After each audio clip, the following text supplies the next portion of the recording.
Mali, Monsieur l'officier de liaison de GFF, chers partenaires de mise en œuvre de vos rangs et grades respectifs, tout protocole observé. C'est un grand plaisir pour moi d'assister aujourd'hui au lancement officiel du projet ARISE, Kenea Yirawali, une nouvelle initiative majeure après Paksou, aussi soutenue par le gouvernement du Mali, la Banque mondiale, les Pays-Bas et le GFF, ou le mécanisme de financement mondial. Le Paksou a aidé le Mali à fournir à plus de 8 millions de citoyens l'accès à des soins de santé de base de bonne qualité, plus de 4 millions de services fournis de santé essentiels de qualité. Nous espérons que Kenea Yirawali pourra assurer l'accès aux services de santé de qualité pour 11 millions de Maliens. Ce nouveau projet, Kenea Yirawali, successeur de Paksou, est un investissement. Bon, on a mentionné déjà de 125 millions de dollars américains, dont 15 millions du Royaume des Pays-Bas, pour une mise en œuvre de 5 années, jusqu'à mi-2029. Ce projet donne la priorité à l'amélioration de l'accès aux soins de santé essentiels de qualité, en particulier pour les groupes vulnérables tels que les femmes enceintes, les nouveau-nés, les enfants et les adolescents, mais aussi les indigents. Le projet s'inscrit dans une vision globale de développement durable du système de santé malien, en améliorant non seulement l'accessibilité aux soins, mais aussi la qualité des services offerts. Ce projet vise à combler les lacunes existantes dans les infrastructures sanitaires tout en renforçant la capacité des professionnels de la santé. Et la mise en œuvre de ce projet permettra d'atténuer les inégalités dans l'accès aux soins, notamment en milieu rural, et de garantir un système de santé plus résilient face aux pandémies et d'autres crises sanitaires futures.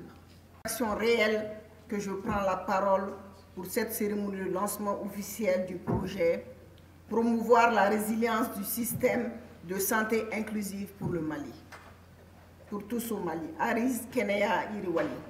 Ainsi, ce projet tant voulu marque un tournant décisif dans notre quête d'un Mali en meilleure santé, où chaque citoyen, quelle que soit son origine ou sa situation, bénéficie de soins de santé de qualité.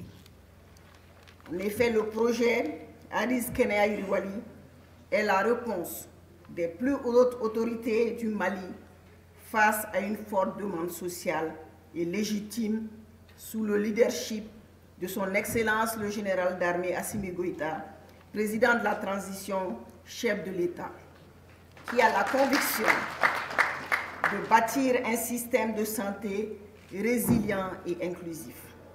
C'est ainsi qu'il nous a instruit l'Organisation des États généraux de la santé pour diagnostiquer au plus profond les maux dont souffre notre secteur et proposer des solutions concrètes et durables.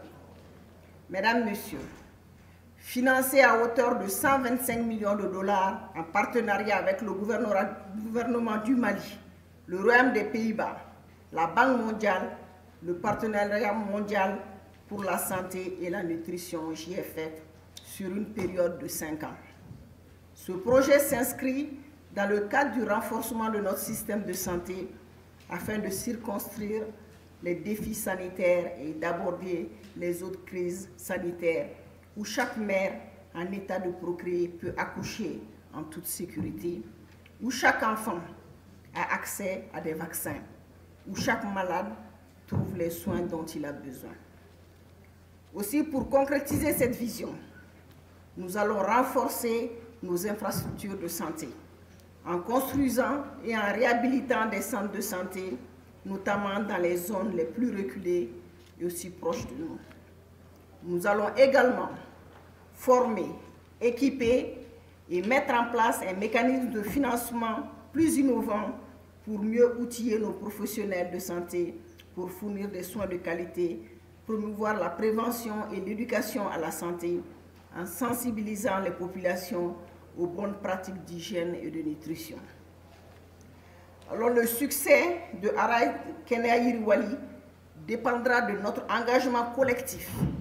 Et c'est ainsi que je lance un appel à tous les Maliens, nos partenaires nationaux et internationaux, de se substituer à la réussite de ce projet, gage de renforcement de notre système de santé.